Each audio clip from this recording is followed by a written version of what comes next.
Hello everyone, I'm Cihang. I will report our recent research progress for the application of 3D graphene in limestone calcined clay cement LC3. Okay, so I will start with the background and motivation. As we all know, our industry, the cement industry, is responsible for a large portion of carbon dioxide emission every year, so it's 8%. And based on a recent report, this number is continuously increasing in the past years. As a result, it is very important for us to kind of have this sense that when we use or design and produce our material, we should not only just consider how to reach the designed performance, for example, strength and durability. We should also consider the impact of our material on economic, environment, and society. So, especially for the long-term influence. As a solution, in recent years, people have proposed this LC3 system, a new type of cementitious system with very high cement clinker replacement ratio by limestone and calcined clay metakaolin. So this type of the cementitious system has a couple of advantage. For example, because of the low cement clinker content, it has low environmental impact in terms of the carbon dioxide emissions. And the limestone and calcined clay, the metakaolin, are abundant. So in terms of the production, it's going to be easier. And go to the third advantage, because of the abundance of the material, the transportation cost will be reduced. And again, because of the low clinker composition, the energy cost and the environmental cost will be further reduced. And another advantage is about the equipment. So production of such cement will not require major modification on the existing equipment. So it's going to be a little bit more easier to be adopted by the producer. However, the application of such LC3 system has some challenge. It's also facing some concerns, especially because of the low clinker content. Its early age strength, performance, and the long-term durability are questioned. And in order to address these concerns, people have proposed to use some nano-material.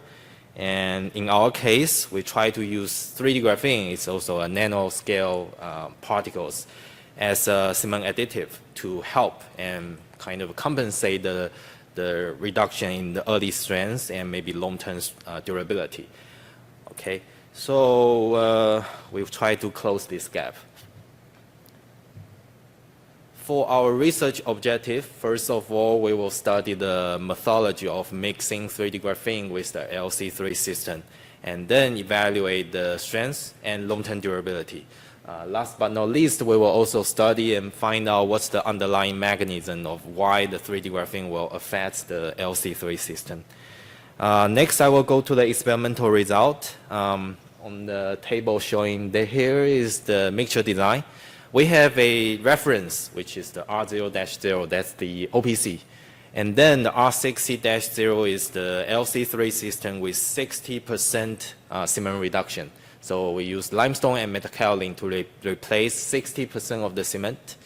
And the last mix is the LC3 mix with 0.3% graphene, 3D graphene incorporation rate. So imagine this 0.3% by weight of cementitious material is a very low amount, very small amount. So we were curious about how this very small amount of nanomaterial will have, what kind of impact on our LC3. Our initial trial, however, did not perform very well. So we observed some reduction in the strength performance with the addition of the 3D graphene. And we believe that this was due to the dispersion issue. So we wanted to kind of optimize our methodology of mixing 3D graphene in the LC3 system. And another thing I wanted to address is over here, over this test result, we also kind of verified the previous concerns about the early age strength performance of the LC3. Okay, so in order to address this issue, to improve our methodology, we introduced superplasticizer and also the sonication process to help with the dispersion. In order to find the optimum dosage of the superplasticizer for good dispersion and also sufficient workability, we test the viscosity of the fresh cement paste. because we wanted to ensure our mix has sufficient workability and flowability for casting and mixing, while it has sufficient viscosity to generate frictional force between cement particles to help with the dispersion of the graphene particles. Okay, so over here we have some of the test results. We just put the representative result here. We have different dosage of the superplasticizer, and we try to find the optimum one. And based on the result, we noticed that 0.4 and 0.6% of the superplasticizer in LC3 system will lead to bleeding, which is not good. So 0.2% was found to be the optimized dosage. And we use this dosage and then combine with the sonication process, we also kind of optimize this process, but due to the time limitation, I will not elaborate this part, but we did optimize the sonication time and the intensity of the sonicator. All right, so based on the methodology improvement in terms of the mixing, we mix the LC3 with the OPC and also reduce the compressive strength. And this time we found great improvement with the LC3 and the LC3 with graphene. And the result showing here is that the addition of the graphene can improve the compressive strength of the LC3. And if we compare with the OPC, we kind of at least reduce the gap in terms of the one-day strength. And we believe that with further improvement in terms of the dosage adjustment and maybe more methodology optimization, we can even continue to increase the strength at 1 day for the LC3 mix. Okay, so next part, we did the durability test, and we first evaluate the chloride resistance of the LC3 and OPC by a rapid chloride penetration test. So based on the result, we found that the LC3 system has intrinsic advantage in terms of the chloride resistance. So for the RCPT, in terms of the column passed during the testing period, the LC3 has 10 times lower column passed compared with the OPC. And the addition of the 3D graphene further reduced this value by another 3 to 4 times. So for this test result, we wanted to verify that. So instead of just repeat it again, we did a similar test called rapid chloride migration test. For this test, we exposed one phase of our sample to the chloride solution and then measure the penetration depths.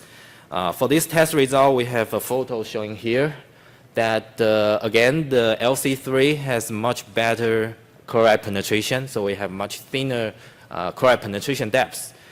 And the figure on the bottom shows the LC3 with 0.3% 3D graphene. And as we can see that the penetration depth was further reduced.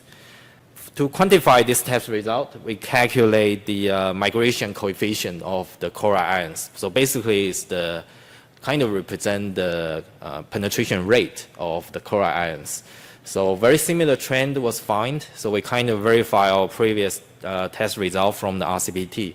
The LC3 performed better than the OPC, and the incorporation of a very small amount of 3D graphene further improved this good resistance of the chloride ions. Okay, so another durability test we did was about the water impermeability. So we did a water exhaustivity test. And in this test, we found out that the LC3 system has 30% lower water absorption rate compared with the OPC. And then if we add the 3D graphene to this system, we have another 25% reduction in the water absorption rate. Okay, so the test results showing here suggests that our LC3 system with the graphene has good potential in terms of the strength and also the long-term durability. Last but not least, we also try to understand what's the underlying mechanism of why the graphene can affect the performance of the LC3. And we did the hydration assessment, but it was very interesting to find out that the hydration of the LC3 system was not significantly affected by the 3D graphene. So for the figure on the left, it's the TGA. So we calculate the CH content, the calcium hydroxide content. Of course, for the LC3 mix, it has a much lower CH content because of the Pozzolani reaction and also a reduced clinker content. However, the addition of the 3D graphene did not further modify or did not further reduce this CH content. They are basically the same. The figure on the right is the IC test result, isothermal calorimetry test. I think the LC3 mix and the LC3 with graphene shows very similar trend. So with that, the hydration was not affected by the 3D graphene. Then why the 3D graphene can improve the durability and the strength? So we believe that it was due to the nano filling effect. So the nanoparticle of the 3D graphene kind of fill the pores, refine the pore structure, and densify the cement matrix, increase the impermeability of the LC3 system. Okay, so as a quick summary, in this study, we evaluate the mixing methodology of our LC3 with 3D graphene, and then the test results suggest an improvement in the strength and long-term durability. Our mechanism evaluation suggests the reason for the improvement was coming from the nano-filling effect. For this system, specifically LC3 system, the hydration was not affected. Based on the research finding in this research, we believe that for the LC3 system, in this system we have 60% cement reduction, but with further modification and optimization of the mixture design and the mixing protocol, it's possible to further increase this cement replacement ratio beyond 60% to reach 70 or even 80%. So this is still a research in progress, so we will continue working on that. Last, I would like to make an acknowledgement. So, of course, our professor, our advisor, Professor Lu and Professor Yining Feng, and our lab college, and also our sponsor, Leighton, and their great research team. Thank you.